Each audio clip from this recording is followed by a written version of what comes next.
Taylor Swift is continuing her Eras tour in Brazil right now, and it's true. It is rife with chaos, mayhem, destruction, and death.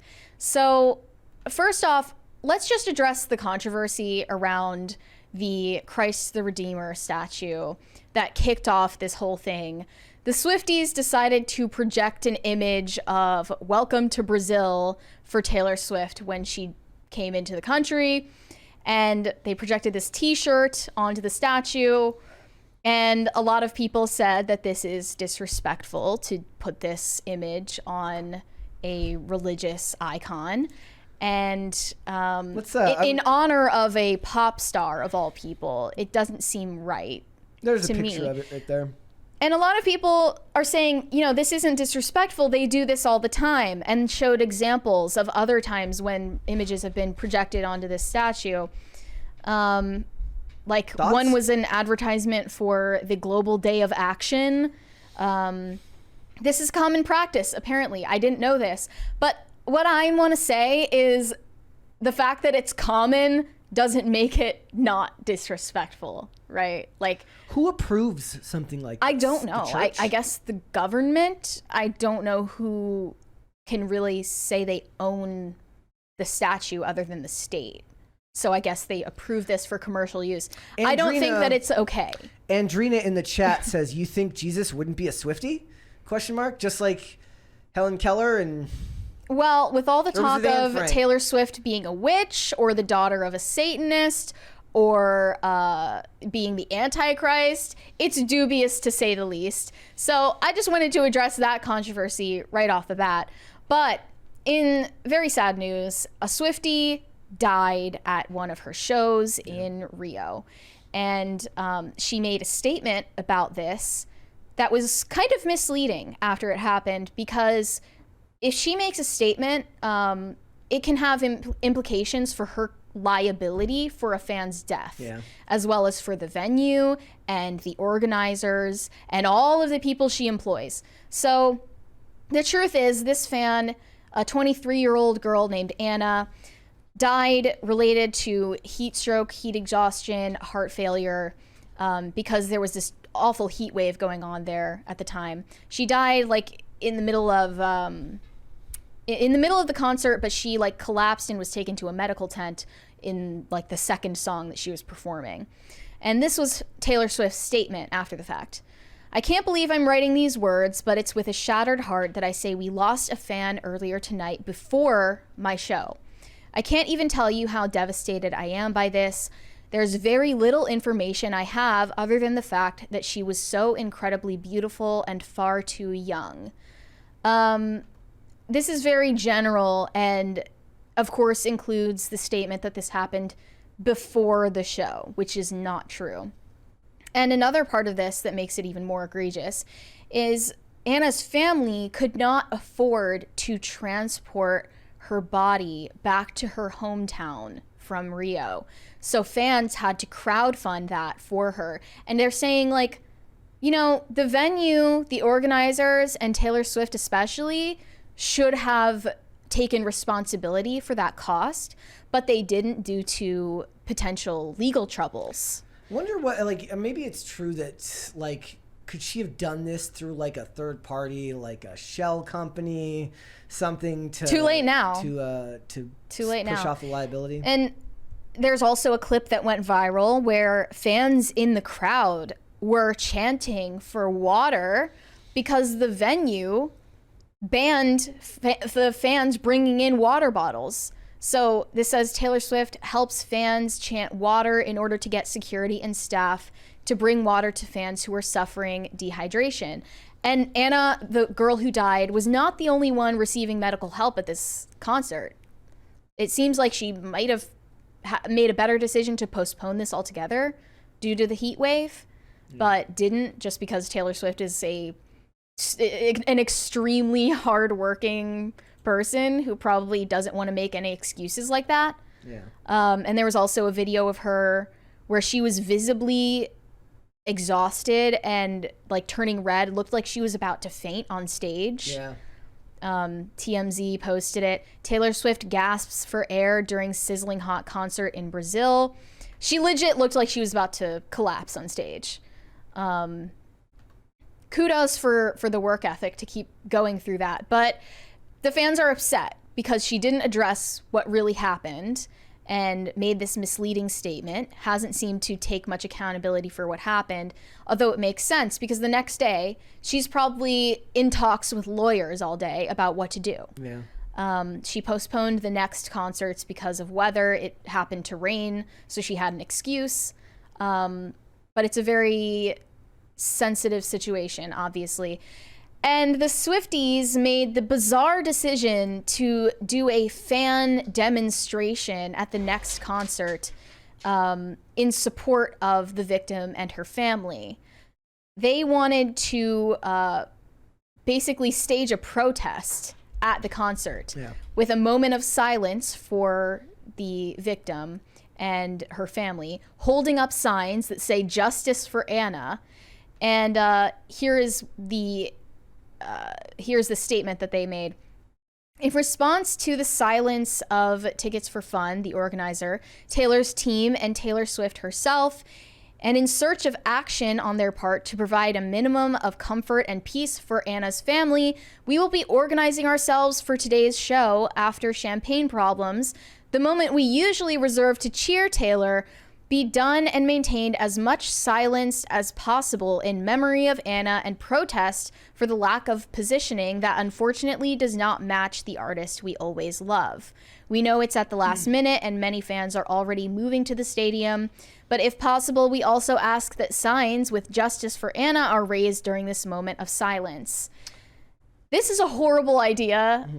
I don't know why they thought this would be a good demonstration in solidarity with the victim at all. It's just she's disrespectful. She's not a victim. Well, what I mean by that is just you say that about anyone who passes away, right? Like, think about like Ariana Grande's response to... She's a victim, I suppose. But, think about Ariana Grande's response to her fans who were victims of a terrorist attack at her show in Manchester all those years ago. It's an unfortunate... I take some issue with because they use that language a little bit where it's like, we're always in this mindset where they're looking for justice, and there isn't.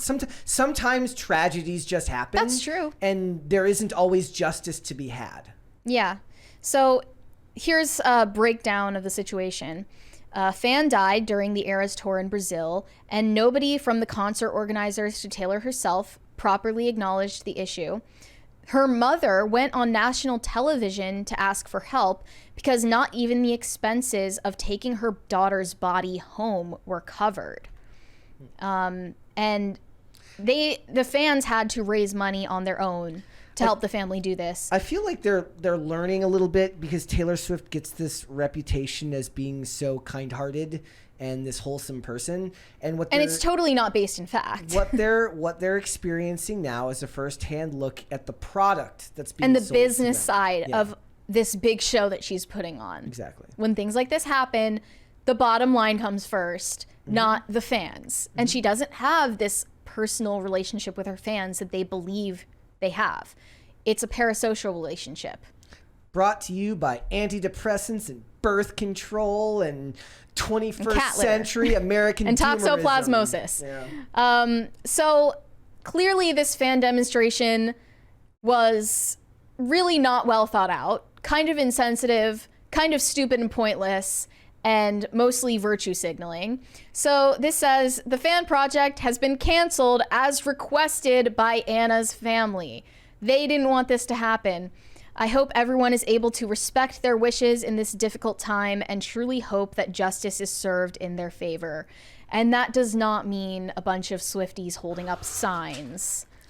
But they clearly thought this was a good idea because they're like children and don't understand what would serve best the people who were affected. Plus, Travis Kelce lost to his brother this past week, so it's a dark time for everyone. I also saw a headline that said Taylor Swift is unsure about her plans for Thanksgiving after her Brazil Eras tour devolves into chaos. So she's not sure she's going to be able to come back to the U.S. for Thanksgiving and spend it with Travis. Yeah. But she's like, look, I don't care that my fan died. Proposal expected immediately. Trying to get hitched, bro. Yeah, it's cuffing season. My eggs are drying up as we speak, she says. She's like, I know there's a heat wave, but it's still cuffing season. Get to work. What would be is it a third of a man's yearly salary? Yeah. Is that what they say? Yeah. What would be a third of his yearly salary? Many millions of dollars, I'm sure. Like, does a ring that expensive even exist? Do you have like ads that like, or like things that you've seen in childhood that stick with you? There was one, and I have no idea why this one always stuck with me, but there was like an ad for like Zales Diamonds or something like that said like, what else would spending 3 months salary be worth, or something? Like, it was a reference to like, this is back when I was 3 months. yeah, like it was a reference to like how much you're supposed to spend on a ring, and I always still think about that ad when I see stuff about diamonds. That ad, it shows you that advertising worked, because that ad was from when I was like 10. Yeah, I was not contemplating marriage at that time. The ads I've been getting bombarded with are from Tinder and Bumble, because they're like, oh, young female, get on the dating apps. Yeah, that's just rude, right? That's just right. Rude. You're making a lot of assumptions here. It's like you just type back to the ad, I have a significant other, please leave me alone, but I don't think you can. If only you could give feedback like that. I love that. Have you seen those videos that people make now where it's like how my girlfriend expects me to act when a girl talks to me? And it's this one where like they're walking by each other and a girl's like, oh, you dropped your phone. And she bends down to pick it up and just punches her and starts beating her up. And the video is just like how my girlfriend expects me to act when another girl talks to me. Yeah. It's the world we live in now. I think that what the Swifties are going to have to come to terms with is that Taylor is a ruthless businesswoman and not their friend. They will have to learn that the hard way. But these are adults, dude. Some of them are adults, some of them are kids. They're adults. Most of these people are adults. Like the smallest part of her demographic audience was Gen Z, and even Gen Z doesn't necessarily, because how old is the youngest Gen Z person? Born in 2012. So they're middle not, school. So like, but that's the smallest part of her audience is Gen Z. We looked at the demographics there on that study that was done. These are adults. She's a ruthless businesswoman, as are all of these celebrities who try to use virtue signaling good deeds for profit, or in Taylor Swift's case, building a parasocial relationship with millions of people for profit. Like she's not your bud. She's a money making machine, is what she is, and I don't think that that's so hard to understand. Did the concert after that went off without a hitch though? I don't think that she's done the concert yet because she postponed it due to weather. So, and the reason they don't let you bring like liquids in, why? Because it could be. I think that flammable? It's because people keep throwing shit on the stage. Yeah. I've been to many venues that don't allow you to bring in water bottles or even backpacks that aren't clear. Yeah. So it's literally because these people can't stop throwing objects at those performing and injuring them, let alone concerns about it being toxic chemicals. We didn't even bring that up in the Cardi B video. We didn't even bring up the water bottle incident where she just clocked. No, the microphone. Yeah, like that's worse than a water bottle. And then right after that, 50 Cent did the same thing where he threw a microphone and hit a woman. And talk about sexist double standards. It's just not as interesting. When a guy throws a microphone, no one bats an eye. When Cardi B throws a microphone, everyone loses their minds. My favorite thing that I've seen lately is it's like a clip of 50 Cent, and he's suspended above the stage in a harness. And it says, what 50 Cent song would warrant that? The meme is literally, there isn't a single song in 50's catalog that would warrant this situation. No, they say the same thing about Pink. She goes on a harness and flies in a circle over the entire venue. It's not necessary. There's no Pink song that requires that much effort. It's kind of like WWE had a problem because Owen Hart died after being like he was 20 feet above the ring. I think he was doing his alter ego character, but then he fell to the ring and died in the ring. I think he died in the hospital later. So like after that, you didn't see a whole lot of suspended swinging coming from the ceiling and stuff like that, because it's just so damn dangerous. But there is definitely no 50 Cent song that requires him to be suspended above the stage. Like some type of... It does sound fun, though. Yeah. like a rapping angel of some sort. Yeah. And I don't think this ends up hurting her career. I think the sad fact of the matter is this, to her, is just cost-benefit analysis, and she'll be fine. Right. Yeah. Which is kind of depressing. Like, it's a little depressing when you see such a specific and real-world example of the human cost for something like this, where there shouldn't be any. You would think there would be more situations like this. Yeah. And it's a testament to how efficient this machine is. It doesn't. Oh, yeah. I have a new thing that I like. Okay. I like time lapses of like large scale venues getting built. So one of them being there's like time lapse videos of like carnivals and fairs being put up. Because I was like, how the hell do they build They unfold those rickety ass roller coasters. It's like, how the hell do they build the Ferris wheel? You're gonna find a lot more stories of people dying at those things. Yeah, so it's interesting. And somebody in the chat earlier said, "Is PCC sponsored by Taylor Swift?" If it was, we would mention it therefore, so we could get paid, but we're not. So it'd be great if we could be, though. But Taylor, if you're watching, we would gladly hit us up. I would shill. Yeah. I will shill for the right amount. Thanks for watching. Listen to full episodes of Pop Culture Crisis on Spotify. Keep up with us on social media and make sure you subscribe and ring that bell so you never miss the show. Bye, guys.